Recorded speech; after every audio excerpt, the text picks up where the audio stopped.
Paul Ofili is from Westbury, Connecticut, and he is a 10th quarter student. Oh, come on.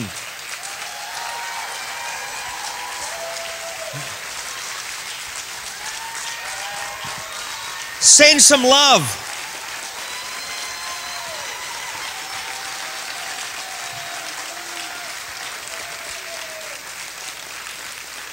He is the former TikTokers Club president, former Adjusting Ninjas leader, creator of the Step Into the Future seminars, as well as the organiser and rep for the Valentine's Day Dance for Disabilities and Big Brother and Big Sister group for the community of Hayward.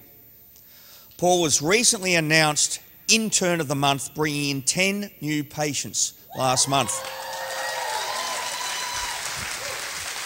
Please remain outstanding as we welcome Paul.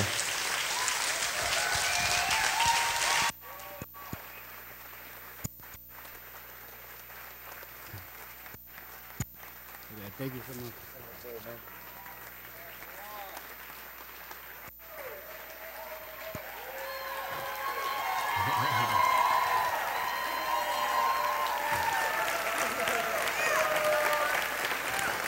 Thank you. So there's this new thing that's been going on where a lot of people are coming to the stage and they're asking for permission to be vulnerable. Today, I'm not going to ask permission to be vulnerable because I believe that vulnerability is the only accurate measurement that we have for courage. And I'm ready to be courageous.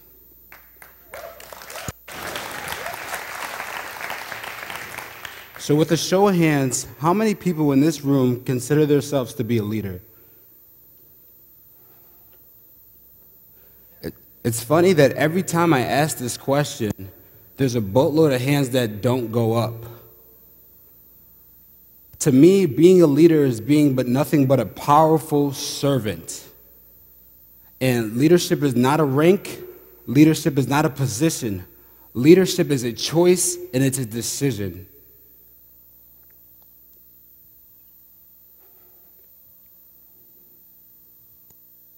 So if you decide to look after to the person to the left of you and to the right of you, you are officially now a leader. So the topic of my talk today is called Hero, and the title of my talk is called Hero, because I believe that deep down inside, each of us have heroic features about us, or we all want to be heroic, or we want to be a hero in someone's life. So you ask, what's a hero? So if you go back to the Latin word, root form of the word hero, it actually means servo, and servo means servant. So within that, being a hero, you are an ultimate servant of something greater than yourself. So when I think about that, I think about great heroes that came before us. I think about Martin Luther King. I think about Nelson Mandela. I think about Mother Teresa. I think about Harriet Tubman, who all had this knack for service. Service was life. That's all it was this knack for service. And it blows my mind every time I think about Harriet Tubman, because this is a black slave, a female too, who's coming all the way up from the south, all the way up to the north, back and forth, and back and forth, and back and forth, and back and forth. She was actually wanted for $40,000 at that time. If you have that money today, that's equivalent to about $1 million. $1 million. And she's going back and forth and back and forth and back and forth, freeing slaves. That's service. That's a bigger purpose. That's a hero. I think when you come into chiropractic school, they forget to tell you one thing. You are officially now a leader. Officially a leader. People are going to be looking up to you for ideas. People are going to be looking to you for and care. People are going to be looking up to you, for the most part, hope. And that's a big responsibility, isn't it? I think the problem with leadership today is that we have this fear. We have this fear of failing, or we have this fear that we're not worthy enough to be a leader, or we're not worthy enough to be a hero. And honestly, I believe that comes from within inside of you. I think it really does. Because if you look at it, every day we talk about our insecurities. Our insecurities are holding us back from being the leaders that we could possibly be. Each and every day, most of us wake up, we look in the mirror, we find things that we don't like about ourselves, and then we go out and continue out the day. That's stopping us from our potential to be a leader.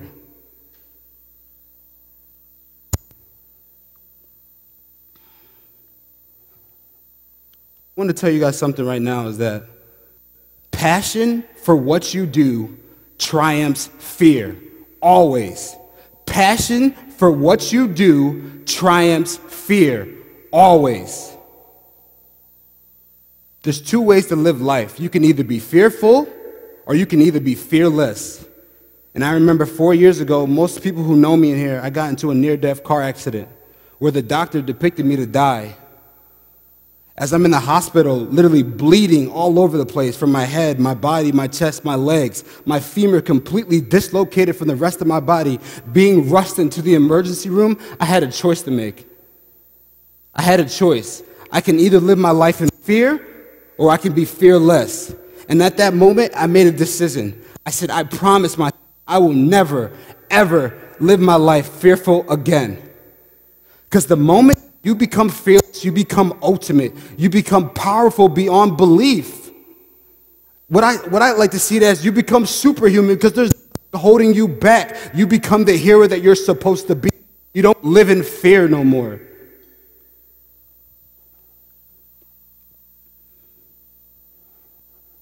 I ponder around this for some time after that accident. I was like, how can I be fearless? Like, what does it mean to actually be fearless and not be scared of anything? And I remember when it all started to come together. I remember like it was yesterday. I remember leaving biochemistry class in my second quarter, and I remember Del Johnson was teaching, which he blows your mind every time. You guys know that.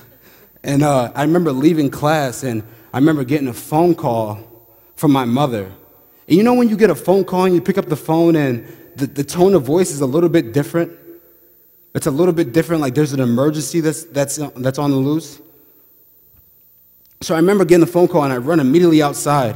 And here my mom is on the other side and she's crying. And she says, Aunt Wanda just got diagnosed with cancer, breast cancer. And what they want to do is they want to rush her in for immediate chemotherapy treatments. And she was like, I know you're in school to be a doctor, so I want to get your intake on this before we do this. And I remember being on the phone and quiet for a whole minute. And I remember at the end of the phone call, I was like, I'm not sure what you should do. And I hung up the phone. I remember hanging up the phone and being so disappointed in myself that I didn't tell her about chiropractic. I didn't tell her about other alternatives that are out there to help her with her cancer. I kept my mouth shut like most of us do every day when we're out in the real world, when not telling people about chiropractic. Every year I go home in December, and I went home this last December for Christmas. And at the dinner table, I'm sitting on the opposite side of her, and I see her with her head down just like this.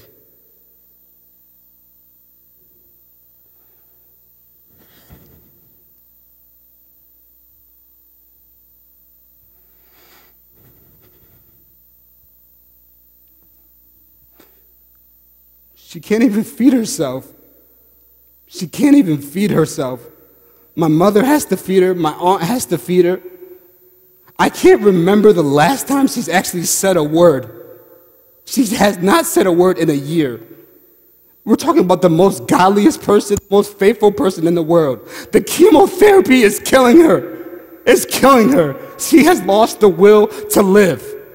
And here I am on the other side of the table, and I'm staring at her face to face, and I'm blaming myself because I had an opportunity. I had an opportunity to tell her about chiropractic, and I had an opportunity to tell her about alternatives, and I didn't. And I didn't. At that moment, I looked at her straight in her eye, and I said, there will never be a day that goes by where I don't tell someone about the benefits of chiropractic care. Never, ever again. Because it could be one of your family members out there too, and someone's not telling them about chiropractic. This can also happen to you too. And I'm not here to hype you up on some rah, rah, rah, chiropractic stuff. I'm here to be real. Every day we are dealing with life potential, life potential. And here we are, I just asked at the beginning of the speech, who in here thinks themselves as a leader? And half of the group didn't raise their hand. How does that make sense? We have to lead, because if we don't tell someone, who else will?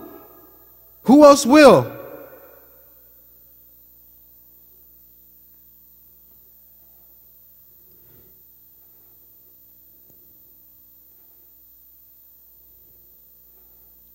How many people in this room know someone that could benefit from chiropractic care? A friend, a family member, and no one has told them? I'll raise 2 hands. If I had 3, I would raise 3, including myself. Tez came up here and he talked about bringing in 10 new patients. That's not enough. That's not enough. My mom asked me, she's like, hey, Paul, you've been working so hard, you don't even sleep. You don't even sleep. And she was like, how many patients is enough at school? I said, enough. There's never enough. There's so many people that need our help. And we constantly sit there and we remain quiet, whether we're in a grocery store, wherever we're at. We have to lead because no one else is going to tell them. How many people in this room believe the power that made the body heals the body? And not trying to say that as a term. Like, we're working with human body. We're working with the human body. We know the physiology of it. How many people believe that? Then why not tell someone? We got to lead. So the purpose of life, to me, is adding value to someone else's life. The purpose of life is adding value to someone else's life other than your own. That's what being a hero means. You're an ultimate servant of something larger than yourself. So before I leave today, I want to ask you guys, all this information that I just gave to you, all the information that you learn in school, and when you get Schlossberg, all the information that he tells you about what chiropractic does and the benefits of chiropractic, it becomes a moral obligation to tell something about chiropractic, to tell someone about chiropractic. Not a choice, but a responsibility. So I want to ask you guys all here today, are you ready to take that responsibility? Yes. Because if you are, get ready, man, because it's a new day. Thank you.